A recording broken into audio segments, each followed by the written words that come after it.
आदिशक्ती मुक्ताई पायी दिंडी सोहळा देहू ते पंढरपूर पायी वारी सोहळ्याच्या निमित्ताने या ठिकाणी वापगाव येथील दिंडी क्रमांक 292 रथाच्या पाठीमागे ही दिंडी या ठिकाणी आता बोरगाव मुक्कामी आहे। खरं तर सध्या पावसाचं वातावरण तयार झाले, रस्त्याला ओलं झालेलं आहे, पाऊस येतो आहे। आता या पावसातून संरक्षण करण्यासाठी तंबू वगैरे ठोकण्याचं काम चालू आहे। एकूणच पाहिलं तर आपण पाहतोय या जुन्या घराजवळ या ठिकाणी गाडी उभी आहे, तिथे स्वयंपाक वगैरे चालू आहे किंवा या ठिकाणी नवीन जे घर बनतं आहे त्या घराच्या समोर बरोबर या ठिकाणी ही दिंडी उतरलेली आहे, थांबलेली आहे, तिथे स्वयंपाक वगैरे हे सगळं पाहताय आपण। ही गाडी साहित्याची गाडी आहे, साहित्याच्या गाडीबरोबर सगळे आता आपण पाहतोय या ठिकाणी पाण्याचा टँकर वगैरे आहे।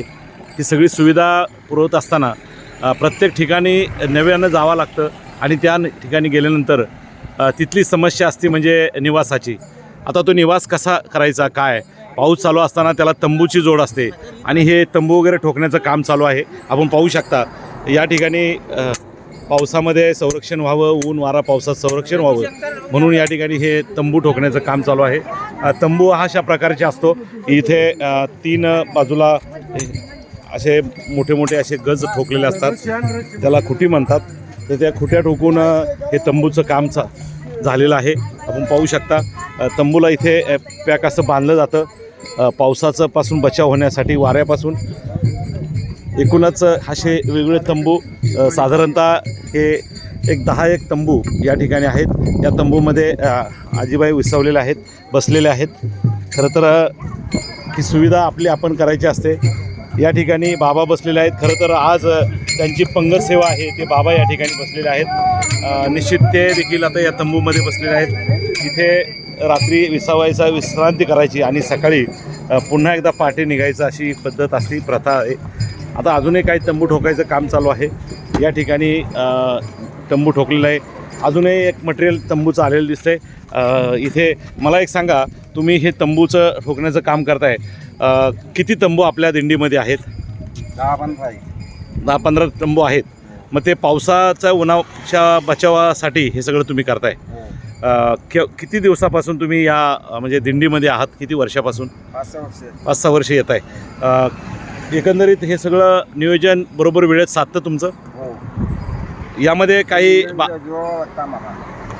वेळेत करावं लागतं, यामध्ये काय पुढं यावं लागतं अगोदर, पुढं येऊन सनी तंबू समजे मारून व्यवस्थित ठेवून, ज्या जागी पाणी नाही त्या जागी मारून ठेवून, तरी पाणी आलं तरी जाणार आहेत, म्हणजे तरी पण जागा चांगला असल्यामुळे तंबू बसतो। खरं तर किती पाऊस आला काही झालं तरी शेवटी संघर्ष करावाच लागणार, कारण शेवटी माऊलींसाठी किंवा तुकोबारायांसाठी तुम्ही हे सगळं करताय।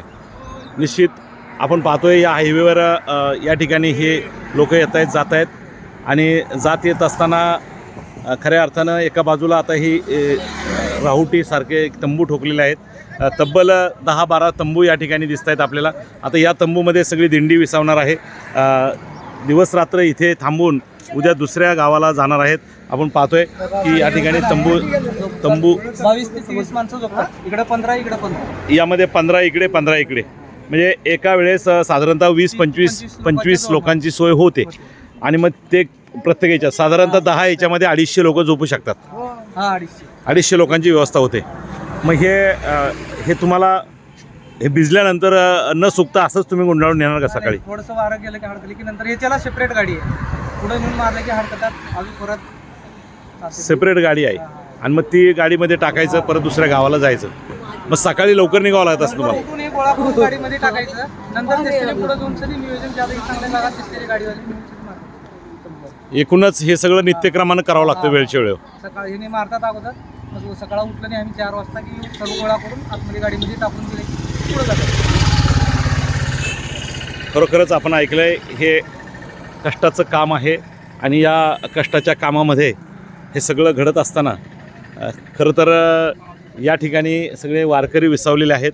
बघतोय आपण पाऊस चालू आहे, आपण त्यांच्याकडे जाऊया। मला सांगा, आता हे सगळं पावसाचं वातावरण तयार झाले, पाऊस आहे, त्यापासून संरक्षण होण्यासाठी आता इथे तंबू देखील ठोकलेले आहेत, तर काय परिस्थिती आहे? ह्या तंबूपासून संरक्षण होतं पावसाचं? हो, होतं ना। रात्रीचा जर पाऊस आला तर खूप संरक्षण होतं. जाडूसा म्हणून आपलं चालू मध्ये तंबू ठोकून सगळं कार्यक्रम अगदी झोपण्याचा व्यवस्थित होतो. एकूणच आतापर्यंत असं पावसाचं अडचण कधी आलेली नाही प्रवासात. या यावर्षी वर्षी आली. मागे 2 वर्षापूर्वी आली होती एकदा तिकडे निमगाव केतकी का मागं. हां. पण तितर ठिकाणी फक्त आता इथं बी आज चालू झाल्यामुळं थोडंसं अडचण आली. आता हे प्रत्येक तंबूला लाईटिंग बिटिंग आहे सगळं. प्रत्येक तंबूत लाईट लागणार सगळं तो होणार. प्रत्येक तंबूत लाईट असणार. तिथे 25 लोक झोपू शकतील अशी व्यवस्था असणार. त्यानंतर त्या ठिकाणी पॅक बंद असं वॉटरप्रूफ सगळी व्यवस्था असते. सगळी व्यवस्था असते. निश्चित वारकरी हा कुठल्याही प्रकारे न डगमगता किंवा न थकता पुढे चालत राहण्यासाठी ही सुविधा म्हणून यांनी केलेली आहे. हो. धन्यवाद. तुम्ही चॅनलला भेट देऊन बोलल्याबद्दल आपलं कराळे पाटील आवाज चॅनलमध्ये मनापासून हार्दिक स्वागत. खरं तर आता या ठिकाणी आपण पाहतोय की नव्यानंच तंबू ठोकण्याचं काम या ठिकाणी आता सुरू होतं आहे. सुरुवातीला हे या ठिकाणी तंबू ठोकताना आपण पाहतोय हे 3 पाईप आहेत. 3 पाईपवर हे सगळं तंबू उभा राहतोय. त्या आयडियाने त्यांनी ते बनवलेलं आहे. आणि बघूया आता हा तंबू कसा उभा राहतोय. आपण त्याचं प्रात्यक्षिक बघणार आहोत. सुरुवातीला इकडे ज्या ह्या 3 खुट्या ठोकलेल्या आहेत त्या खुट्याला बांधण्याचं काम करतायत. आणि ते बांधून झाल्यानंतर मध्यभागी बरोबर सेंटरला जे पाईप आहे त्या पाईपवर हे सगळं ओवताना आपण पाहतोय. आता तिन्ही बाजूला हे पॅकिंग केल्यानंतर हे सगळं उभं करून उचलून घेतलं जाईल. बघूया आपण कशा पद्धतीने ते उचलता येते. तीन कमीत कमी या तंबूसाठी 3 व्यक्तींची गरज असते. 3 ते 4 व्यक्ती या ठिकाणी आहे.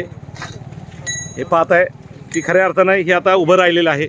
आता यामध्ये या बाजूला आणि या बाजूला अशा दोन्ही बाजूला लोक राहू शकतात, झोपू शकतात, विसावू शकतात. आणि खऱ्या अर्थानं हे सगळं होतं उभं राहते. अगदी या बाजूला आता खुटी वगैरे ठोकून हा सगळं उभं राहील. आणि त्यानंतर इथं विश्रांतीसाठी ही जागा उपलब्ध होईल.